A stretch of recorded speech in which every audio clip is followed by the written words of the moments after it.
જય દ્વારકાધીશ ને જય માતાજી મિત્રો આજે આપણે વાત કરશું કે ખરેખર આ વર્ષે જીરુંનું વાવેતર કરાય કે ન કરાય। તો એ પહેલાં તો મિત્રો આજે આપણે દિવાળીનો પર્વ દિવસ છે, તો તમામ ખેડૂત પરિવારને મારા તરફથી દિવાળીની હાર્દિક શુભકામના મિત્રો। આવતું વર્ષ ખેડૂતો માટે બહુ સારામાં સારું ભગવાન રામ પાસે આપણે આજે દિવાળીના તહેવાર નિમિત્તે માગીએ કે ખેડૂતોને આવતું વર્ષ ખૂબ જ સારામાં સારું ખેડૂતો માટે રહીએ, એના માટે આપણે એવી પ્રાર્થના કરીએ છીએ।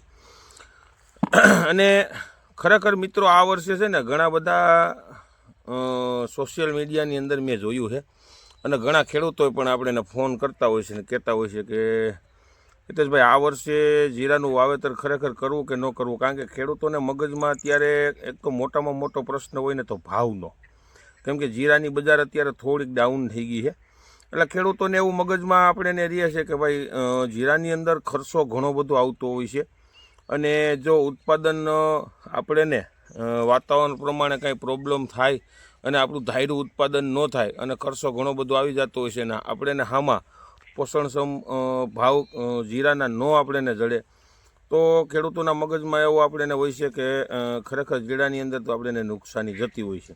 કેમ કે મગફળીની અંદર એ ખેડૂતોને આ વર્ષે ચોમાસું મગફળીની અંદર આમ તો 80થી 90% ખેડૂતોને ઉત્પાદન નથી થયા અને ભાવ પણ નથી, એટલે ખેડૂતોને જે મગફળીની અંદર પણ બહુ ખૂબ જ મોટી નુકસાની છે। પણ મિત્રો જો આમ જનરલ તમે ગણતરી કરો ને તો અત્યારે એકેય પાકનો ભાવ નથી, પછી ચણા હોય, જીરું હોય, ધાણા હોય, તલ હોય, મગફળી હોય, ગમે એનું વાવેતર કરવું હોય કયા પાકનો એવું મને કયો પોષણક્ષમ ભાવ છે? એક પણ પાકનો ભાવ અત્યારે મિત્રો છે નહીં।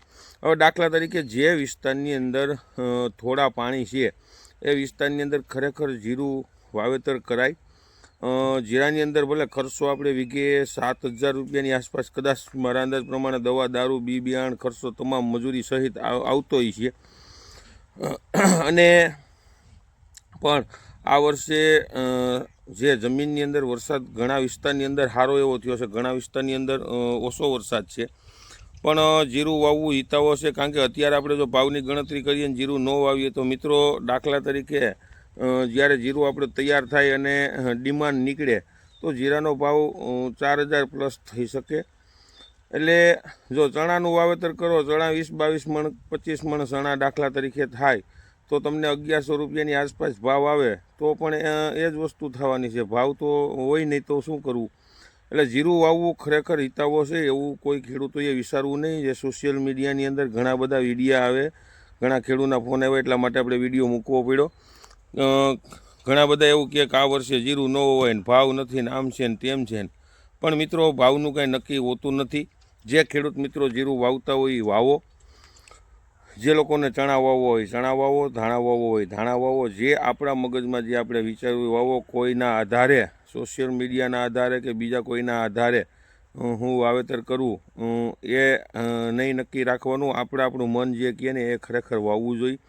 અને જો જીરાની અંદર તમને હું એક સાતી ઠોકીને અને કહું છું કે જીરાની અંદર જે વસ્તુ આપણે આની પહેલાં વિડીયો મૂક્યો છે અત્યારે કહું છું કે જ્યારે તમે જીરું ઉગાવાના બીજું પાણી પાતા હોવ ત્યારે તમે 6 7મે દિવસે વાવ્યા પછી ત્યારે તમારે ટ્રાઇકોડર્માની જે કીટ આવે છે, સ્યુડોમોસ ટ્રાઇકોડર્મા અને એનપીકેની જે ટૂંકમાં ત્રણેય ભેગા જે એક કીટની અંદર આવતું હોય છે એ તમારે બેક્ટેરિયા નાખી દેવાના છે। ખાસ કરી આ ધ્યાન રાખજો।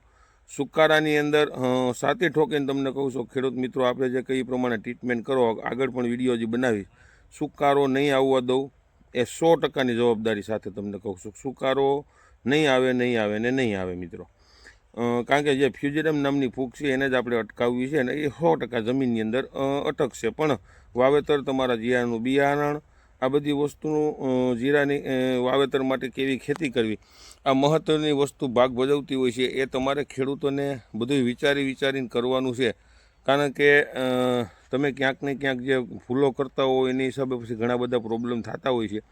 હજી વાવેતરને સમયગાળાને વાર છે એટલે આગળ થોડોક ટાઈમ ખોભળવું જીરા માટે। બાકી જીરું વાવો જીરા માટે બેસ્ટ ઉત્તમ વાતાવરણ રહે મિત્રો, અને ઉત્પાદન પણ જીરાના સારા એવા આવશે એવું દેખાય છે। ઘઉંના પણ ઉત્પાદન સારા આવશે આ વર્ષે, એટલે ચણામાં પણ સારું રહે. આમ તો જનરલ શિયાળુ પીચ છે ને મિત્રો, ખેડૂતો માટે ફાયદારૂપી બનશે મિત્રો. એટલે અવનવા વિડીયો જોતા રહીયો. જય જવાન, જય કિસાન.